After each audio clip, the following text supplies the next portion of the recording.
Hello, everybody. Welcome back to the channel. We are awaiting the live press conference from JD Vance regarding Islamabad, Pakistan talks. So, but before we listen to what's going on and what comes out of that podium and that vice president's mouth, we need to pause a beat, right? Because we've been here before. We heard speeches like this before, confident, polished, patriotic. I just look at JD Vance, as a very shady, manipulative person. I can't trust what he says. That's just me, because he comes across as creepy. He comes across as one of those people that manipulate you by the things that they say. And they really won't tell the truth unless it benefits them. That's the way he comes across to me, JD Vance. But that's just how I feel. So we done heard these speeches. We done heard him, he's polished, he's clean, patriotic, all that bullshit, although, I really don't believe in the agenda of white nationalist language that they use. And I'm not really going for that because that doesn't benefit me. But we heard these speeches before and they have been wrong. Wrong about the facts, wrong about the people, wrong about the cost. And every time it's regular people who pay the price for it. We always have to pay the price for it. We're paying the price for it now. Now we got to pay for what's going on the ground, right? Now we got to pay for all the things they say is going to go on with this Strait of Hormuz thing. I wonder, did they tell those people, did they tell JD Vance and them to go take a flying leap? Did they say that to them? You know what I'm saying? Because they all of these things that have come out, they're not taking the easy route with this president. They're not taking the I'm going to go along with what the president says type thing. But we're always the one who pays the price for it. So one thing we don't do is we're not going to accept blindly what these people tell us, because we know that this administration gets on camera and directly lies to our face. So I know for a fact that I'm not going to believe everything they say until I see it. We had a ceasefire. We didn't have a ceasefire. Had a ceasefire. Now we don't have a ceasefire. Can't believe what they say. We are here to listen carefully to what they have to say. We're here to question. You have to start questioning this administration because they say what they want to say when they want to say it. Okay. Hey, Tahilism, how you doing? They say what they want to say. So we're here to question what we hear. And when we're here to separate the truth from fiction that they always want to feed us. Okay. Always want to feed us. They want to massage our ego. They want to massage everything is perfect. Nothing is out of place. Nothing is bad when it comes to this administration. And then they say and screw us backwards. And we don't know we got screwed until after we think about it, after we say. How did they make such a fundamental mistake by getting into this war with with Iran? My understanding is Donald Trump asked 3 people. He asked JD Vance last, and JD Vance said he didn't want us to get into into a war. He said that. But Bibi Netanyahu talked Donald Trump into going into war, talked Donald Trump into saying, oh, hey, this is going to happen if we don't do this X, Y, and Z. Okay. My understanding is the generals or the people in the military said this was a bunch of bullshit. But the president decided to put us into this war anyway. Okay. So I don't believe anything he said. This president is prone to lie to the American people. So when somebody's prone to lying to the American people, I can't believe what they say. If you believe a person will lie, if you believe a person will lie, you need to take everything these people say with a grain of salt. Okay, Because every decision that they have made for the American people, it has not been to the benefit of the American people. You have to remember that. Every decision they have made has not been to the benefit of the American people. Okay? When it came to tariffs, when it came to the big, beautiful bill, when it came to rolling stuff back in the country, with it going to war, none of these things benefited the American people. So I have to look at them side-eyed. Okay?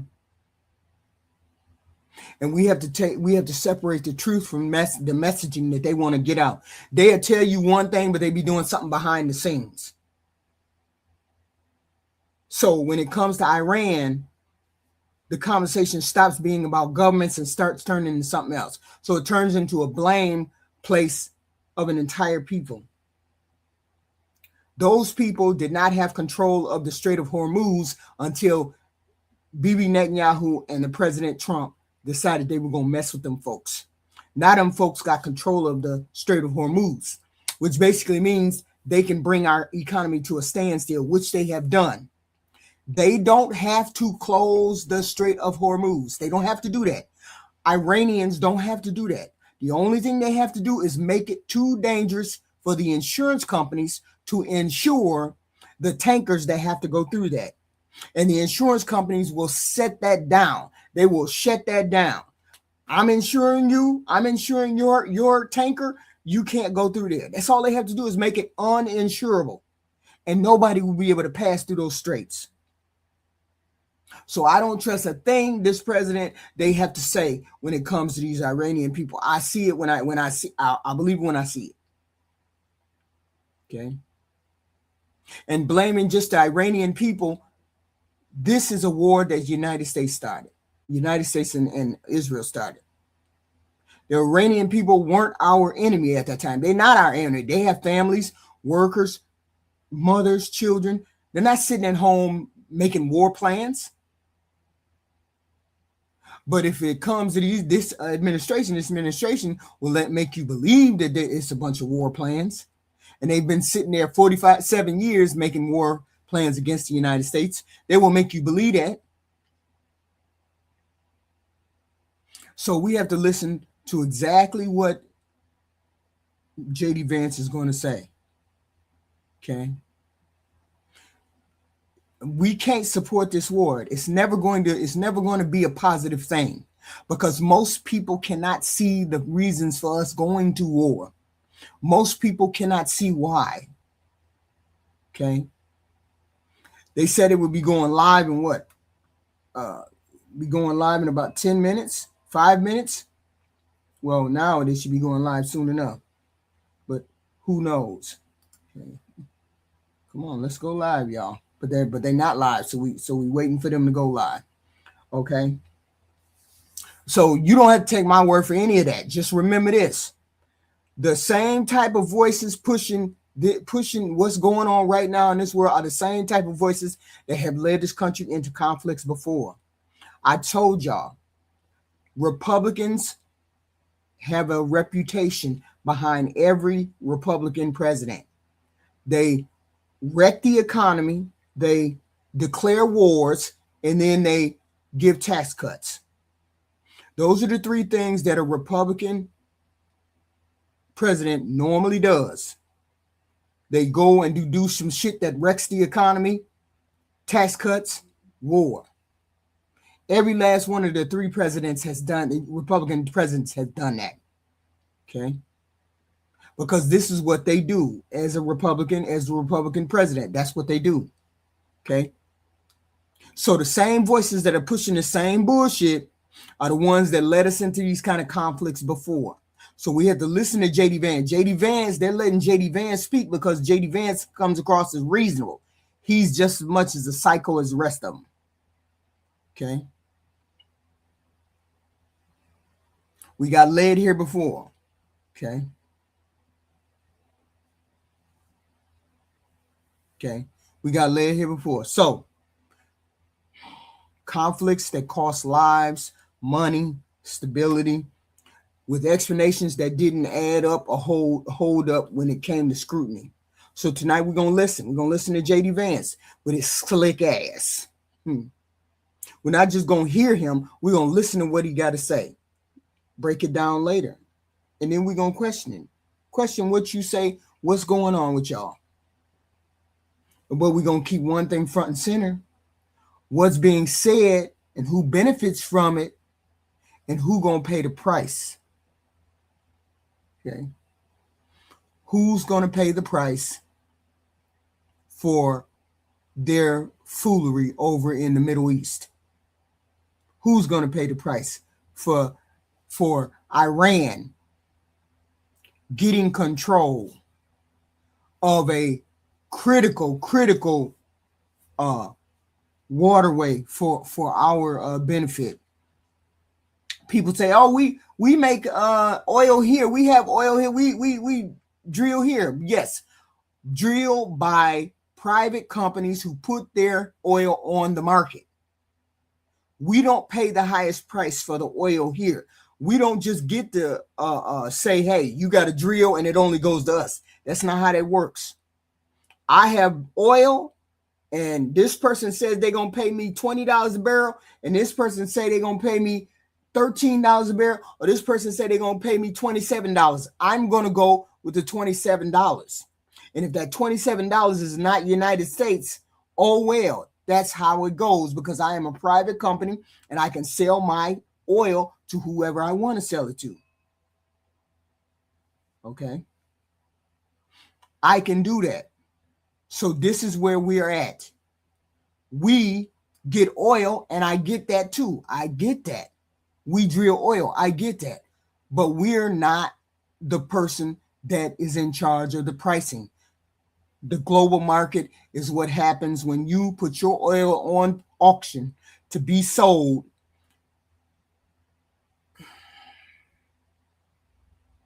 Oh, I don't know. We got to do what we got to do. And hopefully these people try to do right by the United States, but they don't never try to do right by the United States people. Okay. They always doing something else. Okay. They always doing something else that does not benefit us. Okay. And I hate that they never do things to benefit us. It's always in the long term benefiting them and only them. Okay. Now, they said they went over to be able to, negotiate with Iran. What are y'all negotiating? Iran has you over a barrel. Okay. Iran has you. They have you where they want to have you. You gonna agree to a lot of things. What are you guys agreeing to when you're over here in this Islamabad, Pakistan? What are you guys agreeing to? Because Iran don't have to agree to nothing. They already done closed the strait for most people. They have already interrupted the global order. I know if Iran doesn't agree to anything, you have to go over there with boots on the ground. We understand that boots are over there already. We understand this. You haven't told the American people, but you haven't told the American people that you have put boots on the ground within 2-3 weeks of you going over there, because you knew somebody told you. Somebody told you that the Iranians don't quit. They ain't got no quit. They ain't got no quit in them. If you think, because every time the president gets on TV, the president says, we decimated their planes, we decimated their buildings, their oil, we just cleared everything. No, you didn't. But might doesn't mean anything. Just because you have more firepower doesn't mean you win anything. This is the classic story of David and Goliath. Remember David and Goliath? I did a video on that 2 or 3 days, a day ago or so, about David and Goliath. Fable where David beat Goliath with a stone from his slingshot. Goliath was this big bad monster, this big bad soldier. Who can beat me? Who can come and get me? I have planes, trains, automobiles. I've defeated everybody. Nobody can beat me. And here comes little old David. He ain't nothing but a shepherd's boy. Comes and pulls a slingshot, and the slingshot hits the giant, the giant in the face, Goliath in the face, in the forehead, and knocks him down, dead. All of that firepower that the United States has, all of the military, Israel, all of them, still couldn't put Iran down. Even with all of our firepower, you still saw them with fight in them. They still was fighting. Okay. And they said they're not going to stop fighting until Israel stops bombing Lebanon. And people kept saying, oh, there was a ceasefire. No, Israel was still bombing Lebanon. So there was really no ceasefire. Okay. This was an excuse for Israel to get out there and do what they wanted to do with the cover of the United States, and goofy ass fucking Donald Trump followed him down the rabbit hole. And then by following Bibi Netanyahu down the rabbit hole, he pulled us all down that rabbit hole too. So now we got to deal with this president. Now we got to deal with the Iranian people and their goofy leader, on top of the fact that we already in it with Bibi Netanyahu. And who knows? At some point, he must have been a smart man. At some point.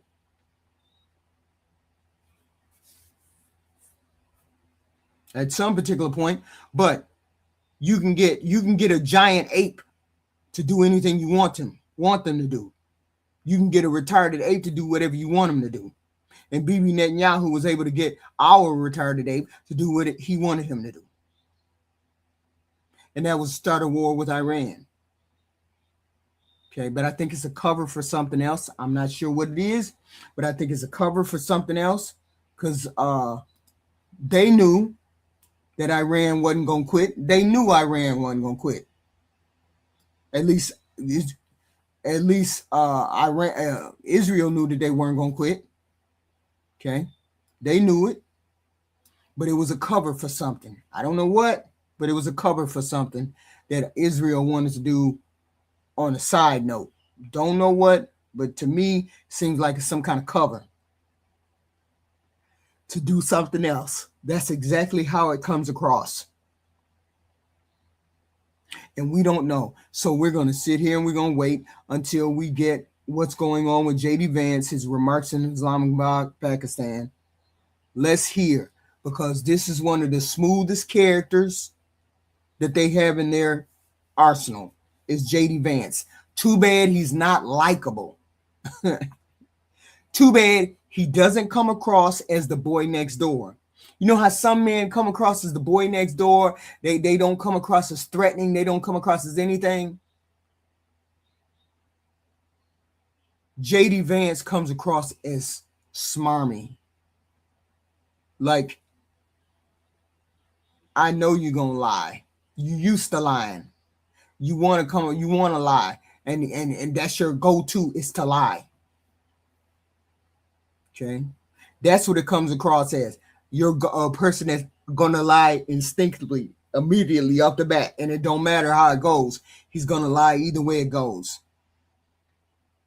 So we listen to what J.D. Vance has to say. Let's hope. See, that I keep saying let's hope, but there is no real hope of real quit. Because we have nobody wants to reel in Israel from the genocide and all that they're doing to the Pakistani people. Nobody wants to call them out on the world stage. Nobody wants to do that. Okay. And yet we went to war behind this person that has committed war crimes, as far as I'm concerned. Okay. I don't want to hear the bullshit about should they exist. Everybody should exist.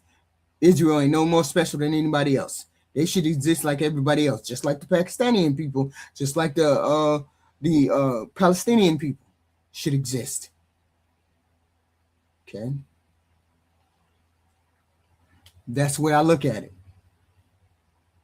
So we're going to see what we come up with this. So hopefully you guys stick around. We can listen to see what they have to say. What fresh hell did they bring upon the United States? We don't know.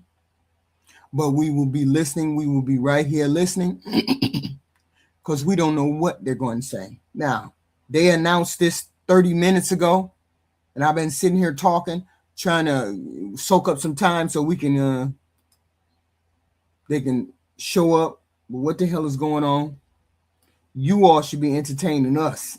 That's all I'm saying. You all should be entertaining us if that's the case, because we're waiting for all this to fall out, right? So while we're doing that, we can also talk about what else we can talk about. Oh, we can talk about that Melania Trump. Why she came out and said the things she said. I believe she came out and said what she said because she was trying to get in front of a story that is already in the news over on Twitter, right? On Twitter, there's a story about a lady who came to work Zimpoli, the dude that's coming out and saying that he introduced Melania to Donald Trump. First of all, I don't believe a thing that Melania said. I don't believe any of that. She just, I wish I could understand her accent better. How you in this world, and how you been in this country so long and your accent is so fucking thick that can't nobody understand you? But then that's just me. She came out and she said X, Y, and Z. Do anybody believe that? No, even the hardcore MAGA can see the pictures and know that she knew who Jeffrey Epstein was, and she partied with him, and she had more of a personal relationship with him. Now, she may try to make it seem as though she didn't. She tried to make it seem as though it was something else, something other than what it was. And we don't believe her. Nobody worth their salt should believe her. Okay? Nobody should believe anything she says or her husband says. But anyway, on TikTok, it was a woman on TikTok. I forgot her name, Umberg or some weird name. She said, yes, Paul Prompoli, I forgot his name. He introduced her, this guy that works in the Donald Trump cabinet is the one who introduced her to Donald Trump. And he introduced her to Donald Trump. And this other woman was his lover. So this other woman was Pompelli, I forgot his name, Pompelli. His ex-wife, he called ICE down to Miami to get her deported. So, because they were having a custody battle with their child. She got deported, and then she finally spoke up on TikTok and told Melania, you don't know who you're talking to.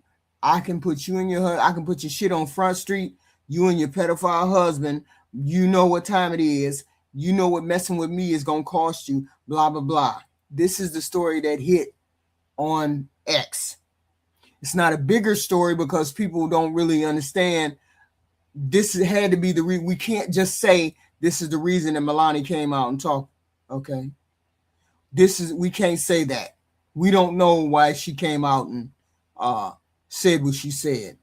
They're just assuming that she came out and said what she said because she was trying to get ahead of this story about her and this girl who said she has the dirt on Melania. And who actually believes that Melania didn't have a personal relationship with Jeffrey Epstein and Ghislaine Maxwell. Specifically, after we saw all the emails, we saw the emails in which she's greeting them in emails like she knows them. Somebody who doesn't know them very well wouldn't talk to them like that in no emails. So these are personal emails that this lady, Melania had towards Epstein and Ghislaine. So we knew that Epstein and Ghislaine had a relationship with Melania. Of course, she had a relationship with Melania. Melania was dealing with Trump at the time. So Melania did not come from a rich family. So she seems like an ambitious human being. So an ambitious human being got with a rich white man. So she wasn't about trying to get with no man money. She wasn't trying to do anything illegal, anything illicit. She wasn't trying to do any of those things. This is what she wants us to believe. No, I just fell in love with Trump. I wasn't trying to do nothing. I didn't know none of his friends. I wasn't dealing with none of them and da-da-da. We don't believe that. I don't believe that you don't have a relationship or you didn't have a relationship with Ghislaine Maxwell or Jeffrey Epstein, specifically with the pictures that y'all have. You have pictures of you kissing Epstein. You have pictures of you taking pictures with Ghislaine Maxwell, Donald Trump, and you got pictures of you and Epstein wrestling. So we got to believe that you knew Epstein pretty well. Okay. On top of the fact that the journalists documented the fact that Epstein said he slept with you. So we're not even going to take that. We're going to put that to the side. We're going to put that fact to the side. But what we ain't going to put to the side are the pictures and the videos that we saw. AI ain't creating all those videos now. AI ain't creating all of those videos. Some of those videos, hey, I even give you half of them.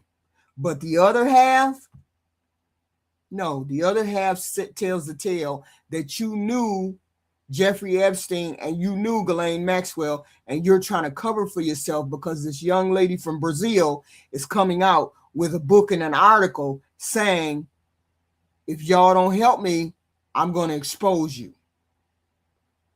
Well, she didn't say, if you don't help me, you're going to expose. What she said was, I know where the bodies are buried.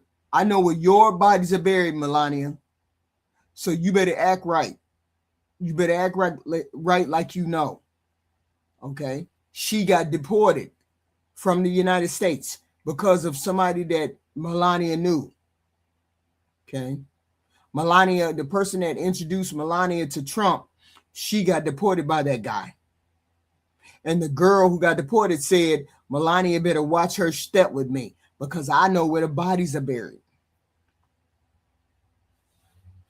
So this is where we are with Donald Trump and Melania and why she came out and said what she said. Hold on. So we are awaiting this. Hey, you, how you doing? So we are awaiting this interesting press conference on a Saturday night news cycle. I wonder why they decided that they were going to do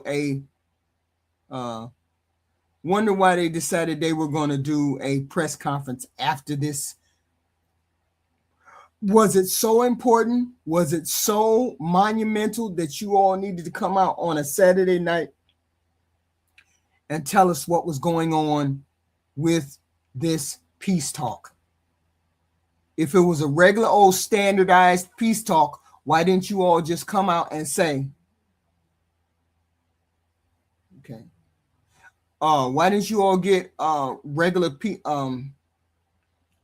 say put out a press release or something and say, hey, we came to a deal, and then wait till Monday morning to come and announce it? But you all needed to come right here tonight. And maybe it's morning time here. I don't know what time. What time is it in Islamabad? Okay. Time right now. I mean, what time is it right now? compared to here he is. Here we are. Here we are. Here we are. Here we are. Here we are. Well, good morning, everybody. And let me say a couple of notes of appreciation. First of all, to the Prime Minister of Pakistan and to Field Marshal Munir, who were both incredible hosts.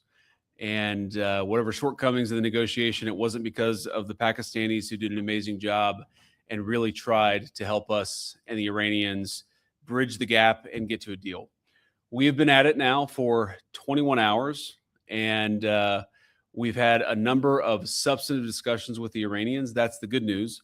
The bad news is that we have not reached an agreement, and I think that's bad news for Iran much more than it's bad news for the United States of America. So we go back to the United States having not come to an agreement. We've made very clear what our red lines are, what things we're willing to accommodate them on, and what things we're not willing to accommodate them on. And we've made that as clear as we possibly could, and they have chosen not to accept our terms. Questions? So, Nick Robertson from CNN. Precisely what have they rejected here? Can you help us understand it a little bit? Yeah. Well, I won't go into all the details because I don't want to negotiate in public after we negotiated for 21 hours in private.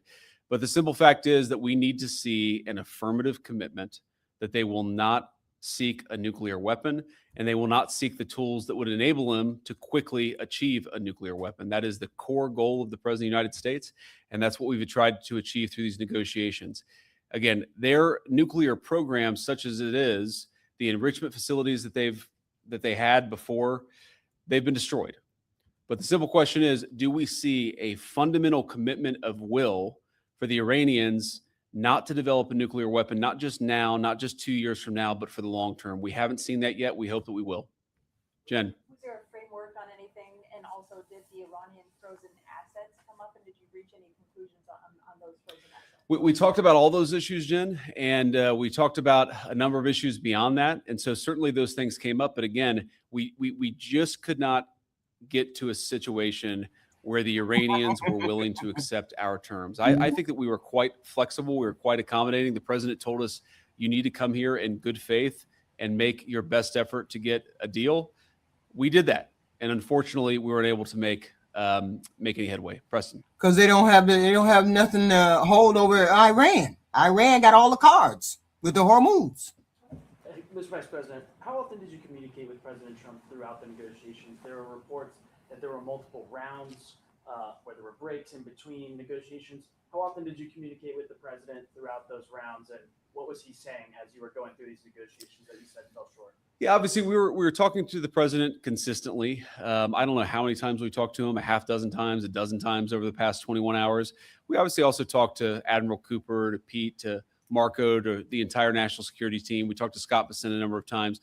So look, we were constantly in communication with the team because we were negotiating in good faith. And we leave here with a very simple proposal, a method of understanding that is our final and best offer. We'll see if the Iranians accept it. Thank you. So they're frustrated. They mad. They're mad because Iran said, "Oh no, bruh. We got the upper hand. We have the Strait of Hormuz." See, Iran don't have to do nothing. They're just going to wait for the Americans to come and try to get their uranium. Their uranium is 300 miles in. So that basically means the Americans are going to have to get boots on the ground in order to come get us. That's what Iran is saying. Why would a country say no to the might of the American people? They said no because the Americans want them to give up their nuclear weapons, surrender. They don't get anything. Open the Strait of Hormuz. They're not getting their money back. I wouldn't surrender neither. You just got to come get some. The reason why they're not in front of that damn podium is because they didn't get nothing that they wanted. The Iranians said, hell no. We got the Strait of Hormuz on our side. You are going to give us what we want.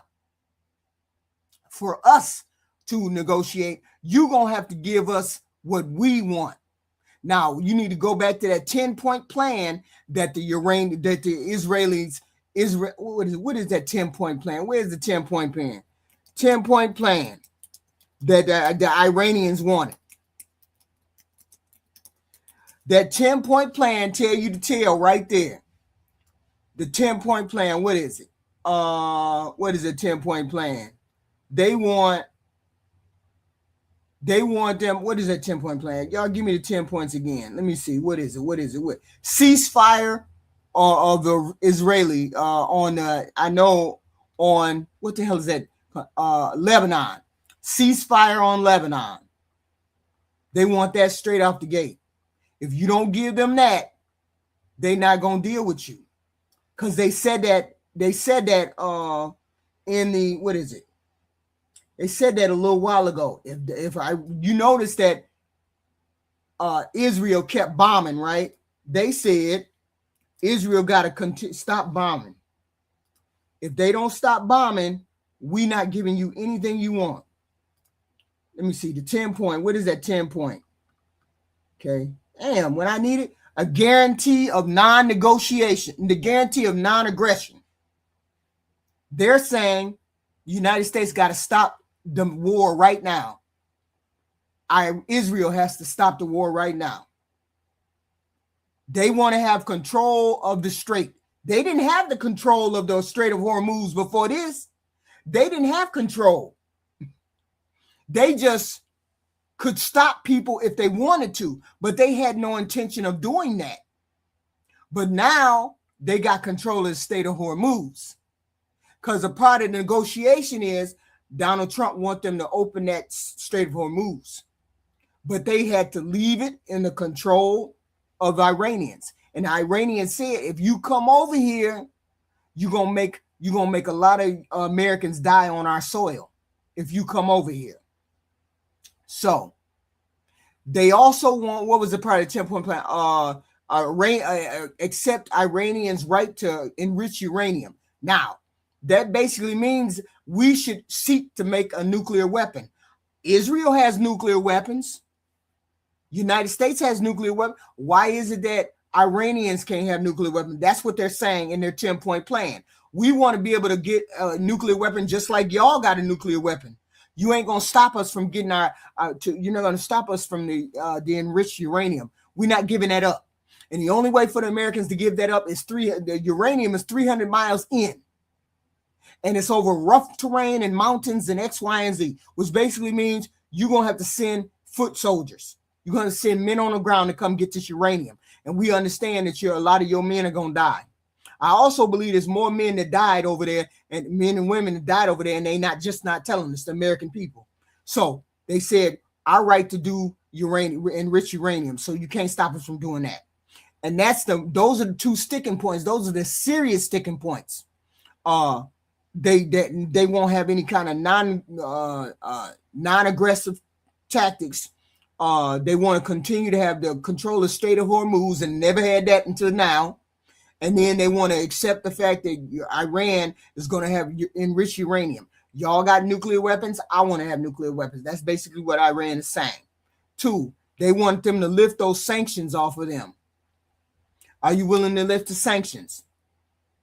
They have money that we have money. See, here's the thing. When you hear people making this argument that Obama went over there and gave them a pallet full of money, it wasn't our money that he was giving. He didn't take a pallet of money over there, no way. It was their money. We had sanctions on their money. Okay? So it was their money that Obama loosened the strings on. He didn't go over there and give them pallets of money. You hear the president say that over and over again. That's a lie. He didn't give them pallets of money. And it wasn't our money. Even if he did, it wasn't our money. It was their money. Okay? Then they got secondary sanctions that they want. Okay? They wanted the United States wanted to be able to go in, do X, Y, and Z. It's a whole bunch of things. And I guess we only went in and we only wanted them not to have a nuclear weapon. You're not finna control me. with a nuclear weapon, and Israel has a nuclear weapon. Everybody around here probably got a nuclear weapon except me, and y'all come for me. That's what Iran is saying. Okay. They also want the United States to pay them reparations. Okay. For you guys starting a war with me, you're gonna have to pay me for starting a war. This is what they also saying, which is part of the 10-point plan. I swear to God, they made it impossible for the United States to say yes. But the United States is also making it impossible for them to say yes too. Okay. And they saying ceasefire, Israel has a ceasefire on all fronts, including Hezbollah in Lebanon. And that's a part of the 10-point plan. But if and when it happens, who knows when it's going to happen. They also want the United States combat forces to get out of the region. And we have combat forces over there. I think about 30, 40,000 troops in the Middle East were there before the war. But they want the ones that they have recently put there, they want those to leave. Okay? They are upset. I stopped it. I freezed it on this frame. I freezed it on this frame because they didn't get nothing of what they wanted. United States didn't get nothing. They only really wanted, and they could only ask for two things. You guys can't have a nuclear weapon, and you guys can't have your you guys can't keep the Strait of Hormuz. I told y'all in my opening dialogue, I told y'all that just because you have the best army, the best military, the best drones, the best everything, don't mean you got to be the one you're not always going to win the war. The United States is Goliath. They are the Goliath in this situation. Iran is the David. They have all of the leverage. Iran has all of the. You guys started a war with me so y'all can come get my uranium. That's what Iran is saying. You guys started a war with me so y'all can make sure I didn't have any. I didn't make a nuclear weapon. Well, my uranium is 300 miles inland. You got to come over mountains, seas, valley. You got to come past a whole bunch of stuff in order to get my uranium. And once you come on my land, you working with me. I know this land by the back of my hand. So some of these men are going to die on the soil. Some of you American men are going to die in Iran if you cut loose your soldiers to come get my uranium. That's basically what they said. Okay. We couldn't, he didn't say no points that they came to an agreement on. They didn't come to no agreement whatsoever. You notice that they walked away. He said, we didn't get no agreement whatsoever because the Iranians got them over a barrel. So how are they going to spin this? Is Donald Trump going to give us another 48 hours saying, no, we finna blow y'all the fuck up out of here. We going to X, Y, and Z. Is that what Donald Trump is going to do? Like a threat like that has made them, those people ain't moved even when you gave them that threat before. They didn't move. The only people that has been moving is the United States because they don't want to put military boots on the ground because they know there's going to be a lot of deaths that come from them putting boots on the ground. So they don't want to do that. Okay. So we're going to see that press conference only would last like 5 minutes, if that. Okay. If that. And we didn't get nothing in return. So I will await the president getting on the horn, trying to spin some bullshit, because there ain't no spinning this. You walked up to the podium. You said there was no agreement. No agreement came to it. The Iranian people said, hell no. Iranian people rejected whatever y'all came to the table with. That tells me this is over and the war going to continue. And we're going to have boots on the ground within the next 2 weeks. Because there ain't nothing to say now, is it? We're going to have boots on the ground. You guys put what you think in the comment section, please, and thank you. I appreciate it. If we have any more news, breaking news, any kind of lives, I will definitely be here to go live. If we have any more lives, I appreciate comments in the chat. Please like, share, and subscribe. I appreciate it. If we got any more breaking news this weekend, I will definitely be there. But it looks like the United States is taking a big fat L. And I believe they didn't want them to have uranium. And I believe they wanted to keep the money, the sanctions, and they wanted them to surrender the Strait of Hormuz. And Iran said, y'all can go fly because we don't care. This is the modern day David and Goliath. Go look at my other video that says the modern day Trump is the modern day Goliath. Go look at that video and know what I'm talking about. I appreciate y'all. Put a like, share, and comment. Please put like, share, and comment, or share, like this video. Please and thank you. I appreciate y'all.